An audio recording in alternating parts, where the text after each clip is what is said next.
Good morning, everyone. Welcome to BODS, day 27. I invite you all to take a deep breath in, hold it for a brief second, and then very slowly just let it go.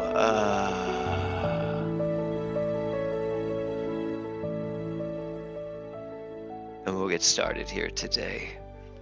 First of all, let me apologize to all of you. I don't know what happened with the sound on the version that was uploaded at midnight. Thank you for letting me know. Uh, we are having an issue right now. We have Spectrum coming over to handle the Wi-Fi interference here. I can only imagine that's what it is. But anyway, thank you for letting me know, and let's get back to it. So let's go back to what we talked about yesterday, your subtext. So I spent the day really asking myself, what's really underneath everything I think? And, I've said to you in the past, look at your life and you'll see what your subtext is. Look at your life and you're going to see what you've been doing with your mind. Because your mind is this fertile field of creative energy. And whatever's going on in your mind is playing out in your life. Now, most people don't spend a lot of time paying attention to what they're thinking. They're more involved in the activity of thinking. And most of it's not even thinking. Most of it is reacting. So the other day when we talked about the comparing game, right? Who do you compare yourself to? What are your standards?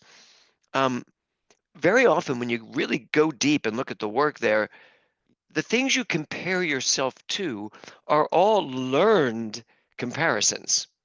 You've been taught to compare yourself to this person, to, in fact, here's an interesting thing. So I was at the gym with Kevin, and we were on this bench press, and Kevin somehow got a lot of reps on this one bench press, which was very heavy. Now, I only do 8 reps on that with that poundage because it's, what was it, 45, 45, 90, 135, 140, 155 pounds, bench pressing. And so I always do 8. Kevin did 12. And I'm standing there and he finished 8 and then he went to 9, 10, 11, 12. I was like, oh God, now I'm going to have to do 12. And I stopped myself. I was like, why? Do I have to do what he does? And I know competition can be good and it can help push you forward. But I actually asked myself, do I now have to do 12 because I'm now comparing myself to Kevin? That's what this program does to you. It makes you rethink everything. So my subtext to myself was, you're not good enough.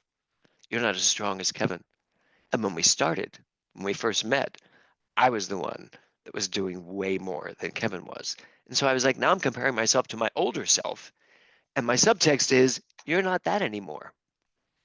And also today, since it is today now, I woke up this morning and the first thing I saw was something on a feed that was sent to a friend of mine who sent to me a picture of me when I was, I don't know, 33, 34. I still looked like I was in my 20s, but it's a picture of me with a bare breast.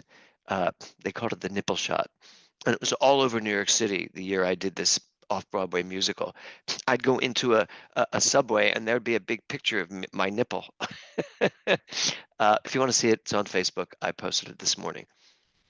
I did not compare myself to that person. I looked at it and I was like, wow, look at that thick, dark, black hair, which is what I had. And I was like, I could have black hair right now. I think it might look silly, but I could have black hair.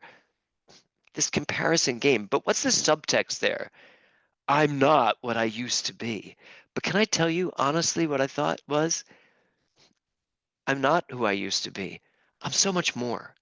I'm so much more of who I ever was at this moment in my life. So, what is your subtext? What did you find yesterday?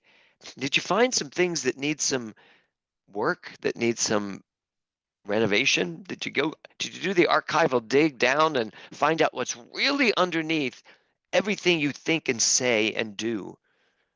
That's what's the work. That's what's so important. Subtext, the implicit meaning of something, leads us directly to our beliefs. That is the work.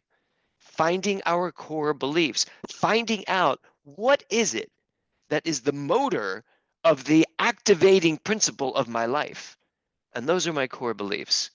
That's what you and I are here to work on. Today's day 27, 27, 28, 29, 30. 4 days left, including today.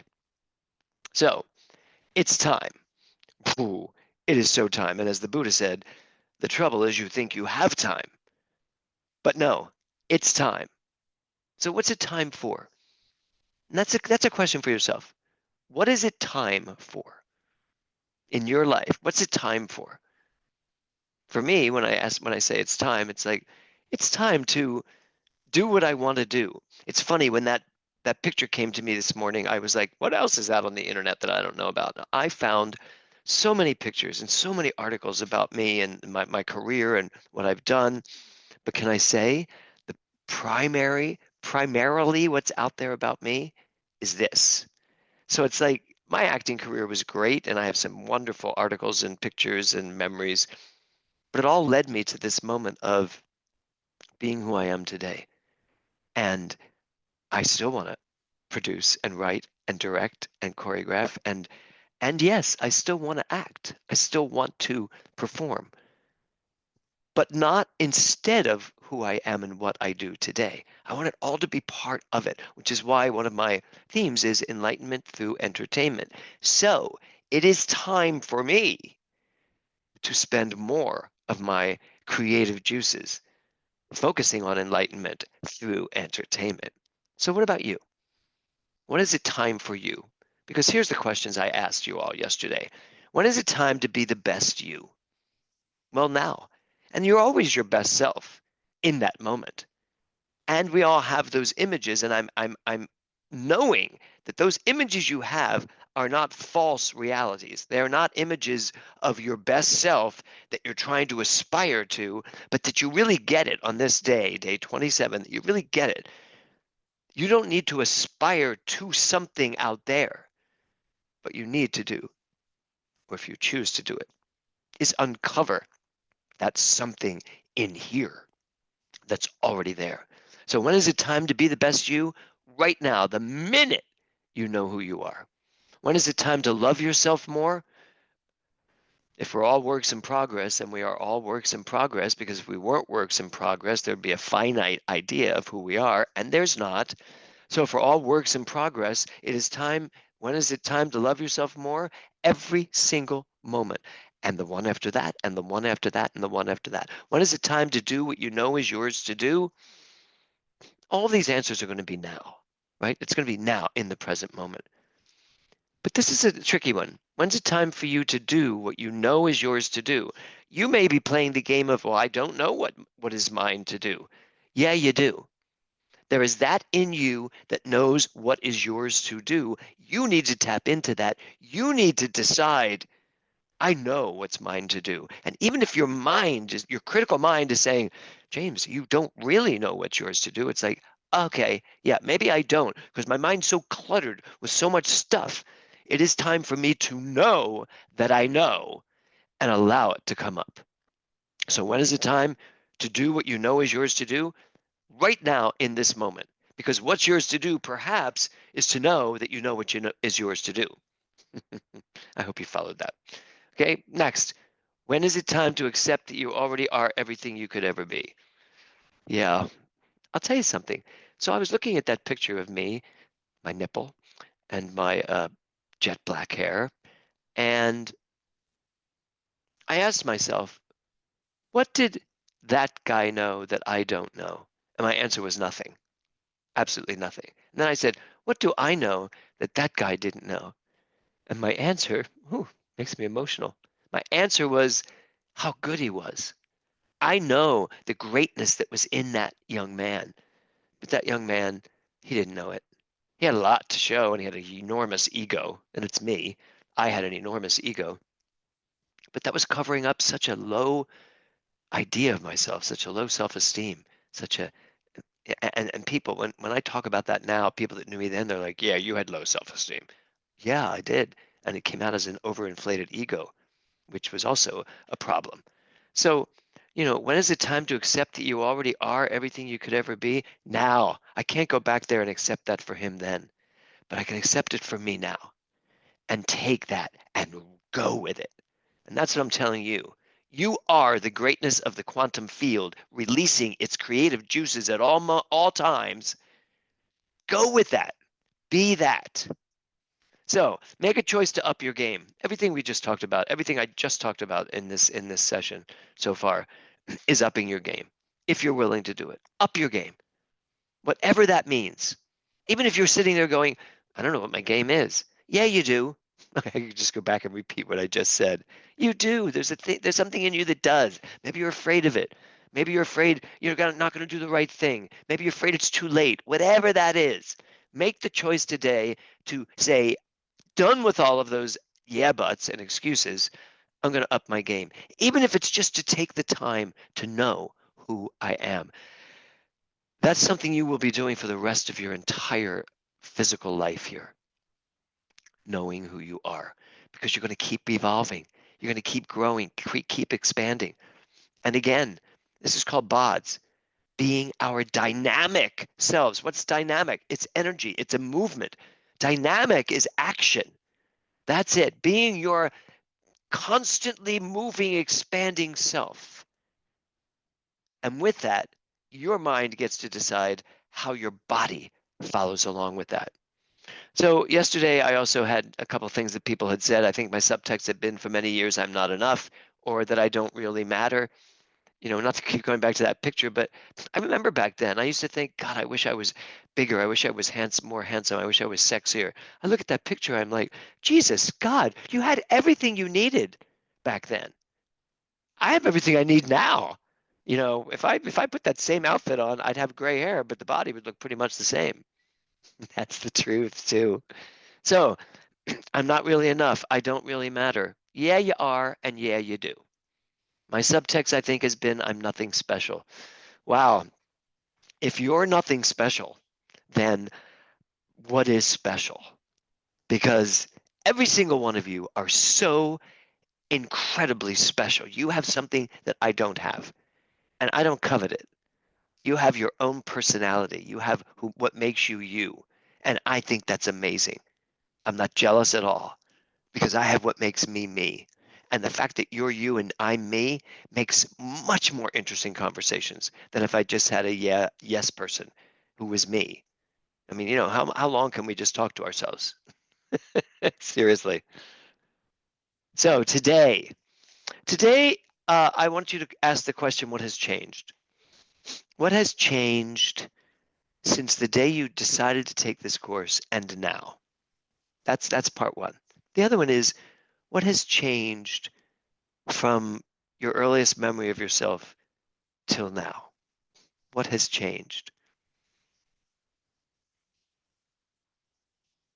I'm not pausing because I don't know what to say. I'm pausing because I feel an emotional connection to this question. What has changed? Because my answer could be nothing and everything. And then I got to get down to the specifics. So what has changed? Let's just go to the simplistic version of this since you started this program. Are you feeling clearer about how powerful your mind is?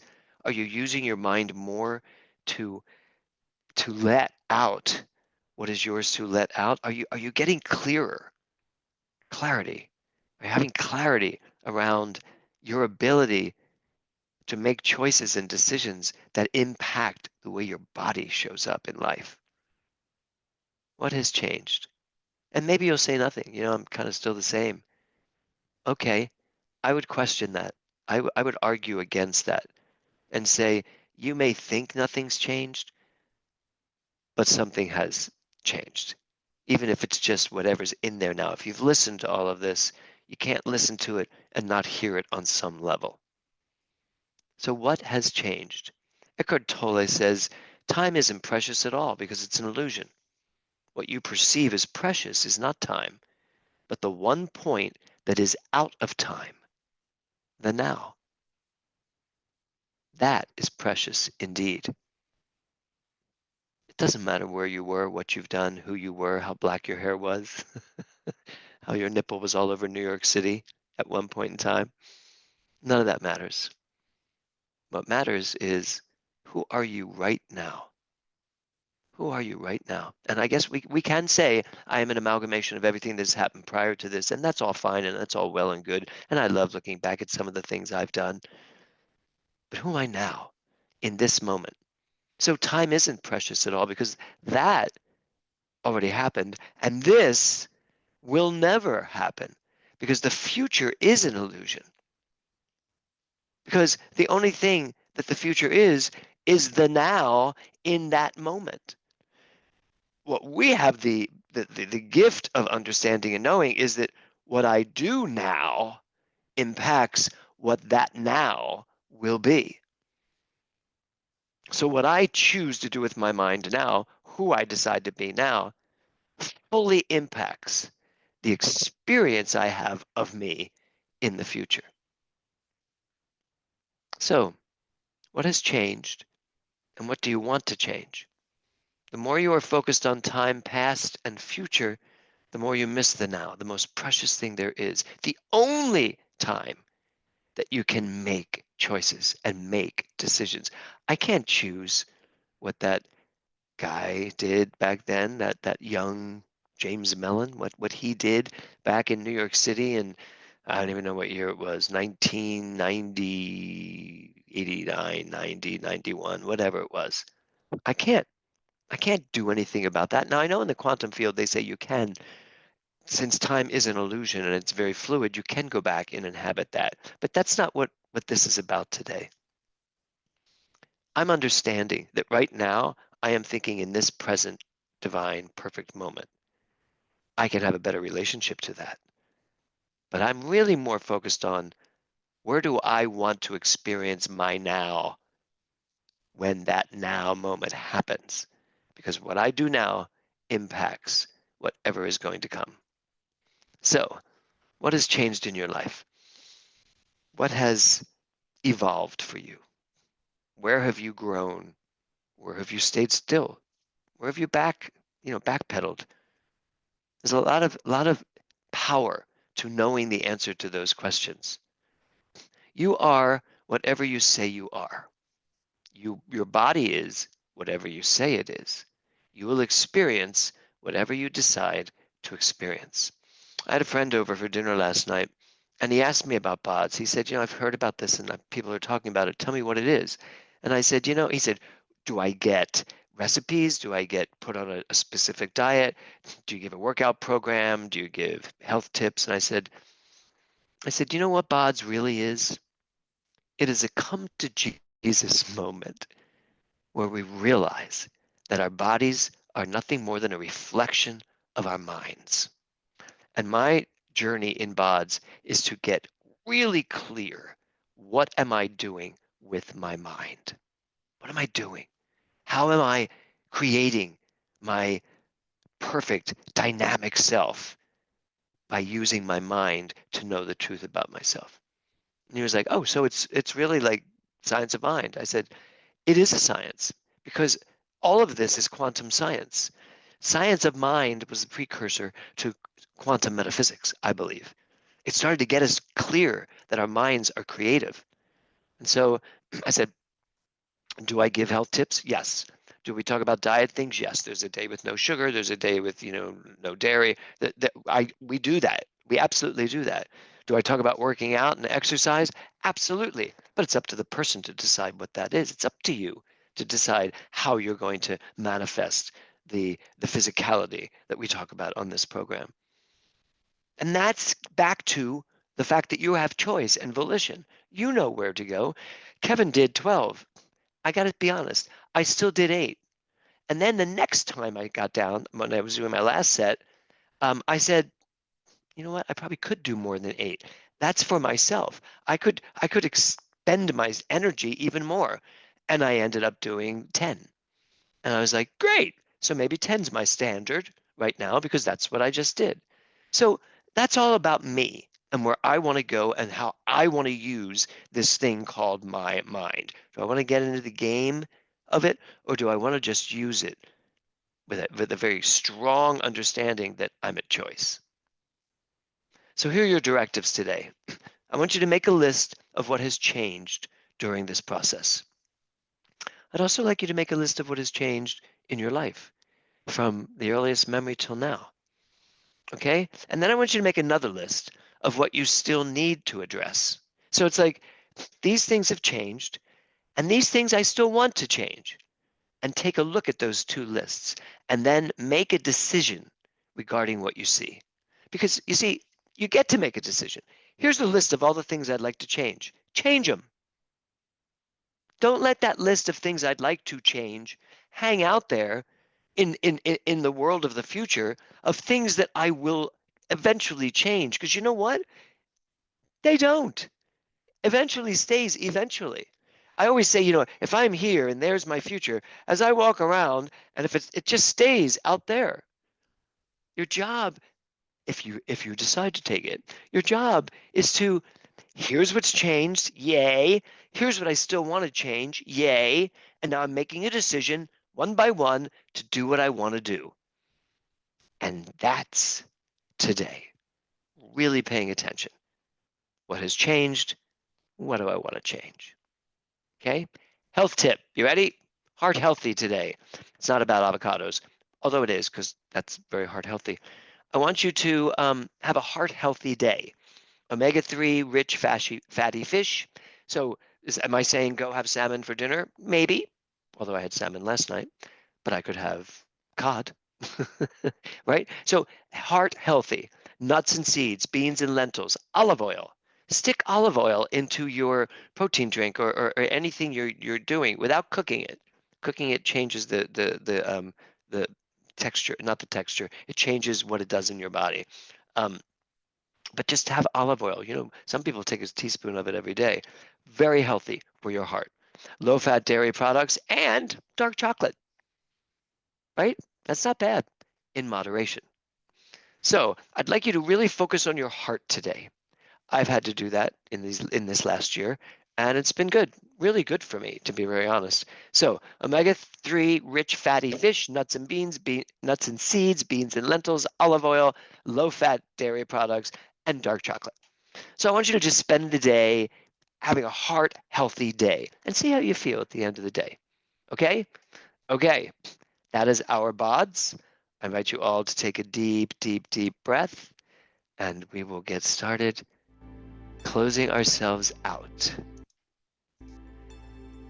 Okay. I'm so grateful. I'm kind of grateful I had to redo this. I said a lot of things today that I didn't say yesterday because, I record these at midnight, so they go up at midnight. Getting that picture this morning, I got to talk about that, comment on that with you. So thanks for being here. Thanks for doing the work. What has changed? A lot's changed. And nothing's changed because you're always as perfect as you always are. That's the spiritual truth of you. That's the spiritual truth of me. The first line in Defying Gravity, something has changed within me. Some things are not the same. So spend the day and find out what has changed within you and what things are not the same anymore. Have a great day, everyone. Namaste.